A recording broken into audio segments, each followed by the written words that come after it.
Mrs. Turner again with your story for today. Have we got any clues? Let's have a little look. We've got a castle, which I hope doesn't fall down because I might knock it with my shoulder. We've got a frog. He's a bit of an ugly thing, isn't he? Weird how I've got a frog here. And very carefully,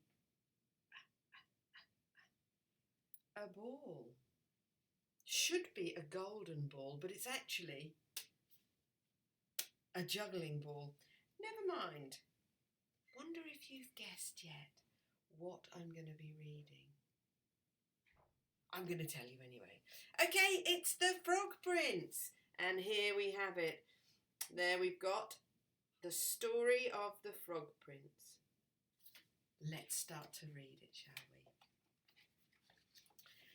Princess Poppy was furious. "I won't marry Prince Humperdinck," she said.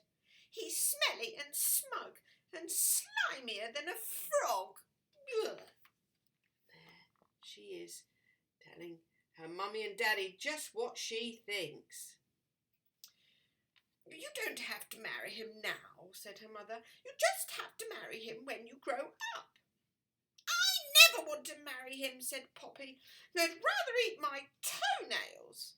And then everybody who was there said, "Poppy, don't be so rude." "I'll find another prince to marry," she snapped. "You have until tomorrow morning," said the king. "But you'll never find a prince in that time."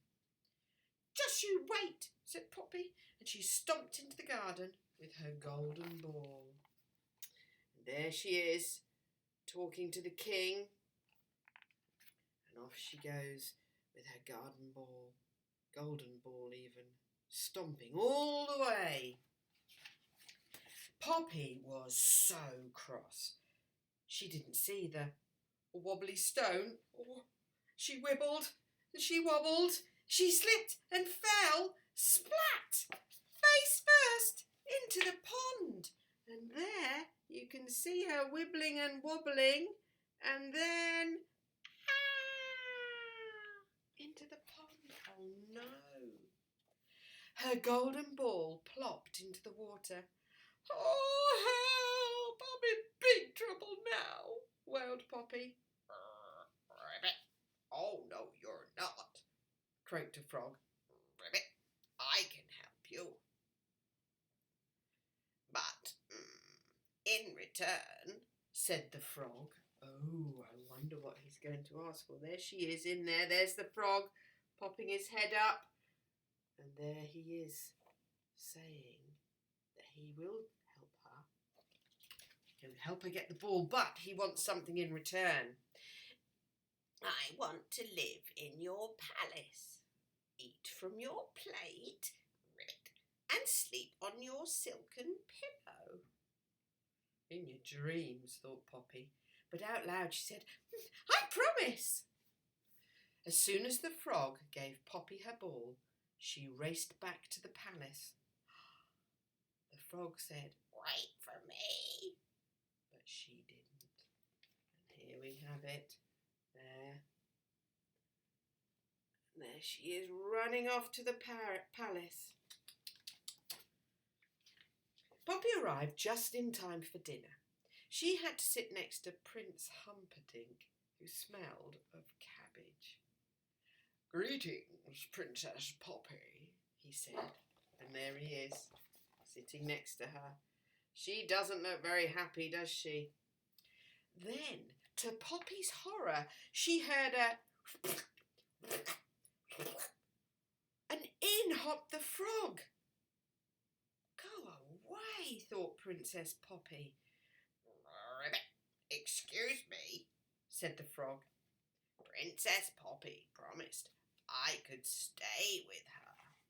There she is. She doesn't look happy. "And princesses don't break promises," bellowed the king. "The frog is our guest." "Ribbit, thank you," said the frog, diving into Poppy's soup. who's thinking, I don't think I'm hungry anymore. Now, said the frog, when he'd slurped up all the food, ribbit, time for bed. Oh no, said Poppy, you're not coming anywhere near my bedroom. There she is telling him, and he's saying, in his mind, he's thinking, you can carry me up on a cushion. Ribbit. Princesses don't break promises, repeated the king. So Princess Poppy picked up the frog and dropped him in the darkest, most distant corner of her room. Dear. There he is. Right over here. But Princess Poppy, said the frog, you promised I could sleep on your bed. If you don't let me, I'll tell your father. I've had enough, snapped Princess Poppy. You're the meanest, most horrible frog I've ever met. And with that, she threw him out of the window. What a terrible thing to do. There was a long silence, followed by a loud splat. Oh no, thought Poppy. What have I done? Look, she's looking out of the window, and there he is down on the floor, looking a bit dazed. She rushed outside and picked up the frog as gently as she could. Oh dear, oh dear. There he is.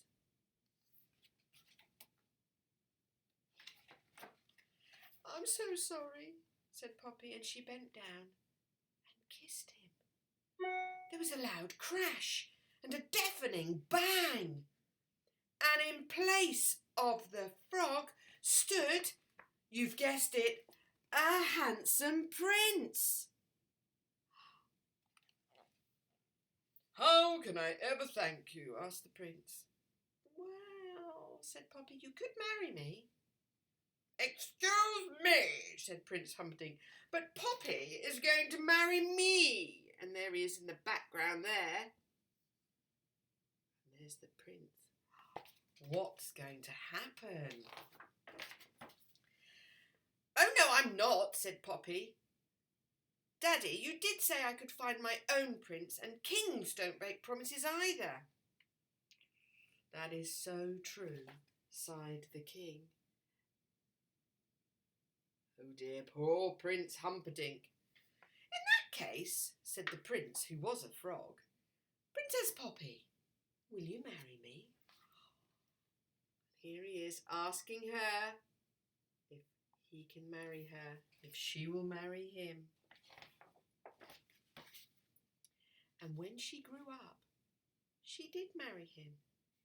And guess what? They lived happily ever after. Well, that's my story for today. I hope you enjoyed it.